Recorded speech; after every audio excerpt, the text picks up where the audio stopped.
Welcome back to the most amazing top 10. Don't know why I'm doing this with my fingers. Apparently that's scary. My name is Danny Burke, and a little while ago we made a video warning all of you guys right up here about what horror movies to not watch alone. Now some of you guys took the warning, some of you agreed that they were scary if you'd seen them, and some of you even said there were worse ones out there. So we took some of your suggestions and some other scary flicks and we put them all together for our top 10 terrifying movies you shouldn't watch alone, part 2. Coming in at number 10, we have Saw. How did I miss this one off the first list? I don't know, but I'm going to make up for it now by starting off with it. Do you hate gore? Well, this movie shows you more insides than outsides. You like suspense? Well, most scenes in this movie are a countdown to someone dying in a twisted game set up by the infamous Jigsaw. Do you like psychological horror? Well, Saw messes with your head big time. It's scary because it's not just kind of mindless acts of violence, there's always reasons behind them. And there are moral dilemmas. But the worst part is, despite all of that,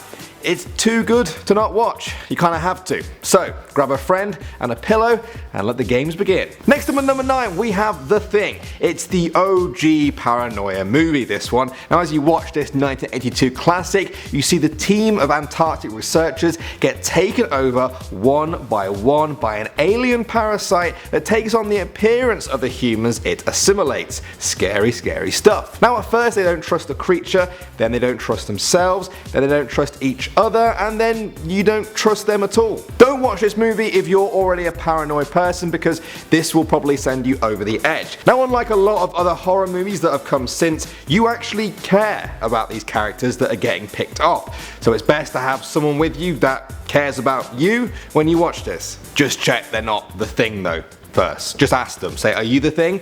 If they say yes, then don't watch it with them. I'm sure they'll be honest. At number 8 now, we have the Human Centipede. Now why should you not watch this movie alone?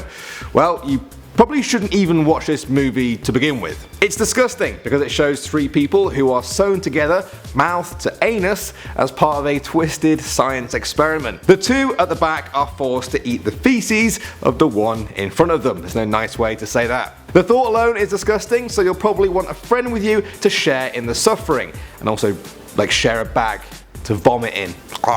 Moving on to number 7, we've got Alien. I didn't put it on the last one, but there's no holding it back for this video. As the Alien movies went on and branched out into different franchises, we saw the classic Alien become more sci-fi than horror, but you can't say that about the original movie. It had the perfect balance. A crew on a ship being picked off by a terrifying and relentless alien. It set the bar for any space horror movie since, but still kept being scary simple. That feeling of no escape from something that wants to kill you. The movie poster had the now legendary line of, "In space, no one can hear you scream," but luckily for horror fans, you can hear people scream on spaceships, and there's a lot of that going on when they die. And if you're watching this alone, nobody can hear you scream either. So yeah, best to have a friend. Coming in at number 6, we have Psycho. It's a golden oldie, and frankly, I'd be mauled by true horror fans if I didn't include it on this list. Have you ever heard this sound?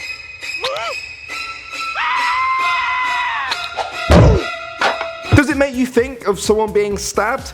Well, you have this 1960 Alfred Hitchcock classic to thank for that. Filmmakers actually study this movie on how to create true suspense and horror with nothing more than a man and a knife. Why?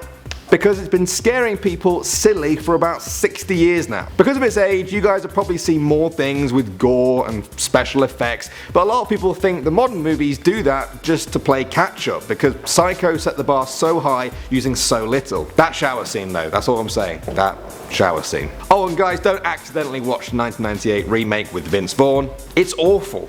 Next up at number 5, it's Jaws. The vast majority of horror movies make us scared of crazy humans, monsters, ghosts, or aliens, but Jaws did something else. It made us terrified of sharks. I mean, personally, I was already pretty scared of sharks before I watched this, but Jaws kind of sealed the deal on that whole thing. Technically, this 1975 Spielberg classic actually makes you scared of giant sharks that relentlessly attack humans like it's going out of fashion. If the thought of just swimming out in the deep blue ocean and not knowing exactly what's below you scares you, then don't watch this movie, quite simply because in this movie it's probably going to be a massive shark that will rip you to shreds in the water. Now the characters will try and calm you down by going to kill the massive shark, but without spoiling it for any of you, it doesn't give you much hope when you hear them say, "You're gonna need a bigger boat."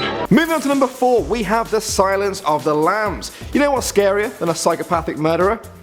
2 psychopathic murderers. Jodie Foster is a young detective who is trying to stop a killer nicknamed Buffalo Bill who skins his victims after he murders them.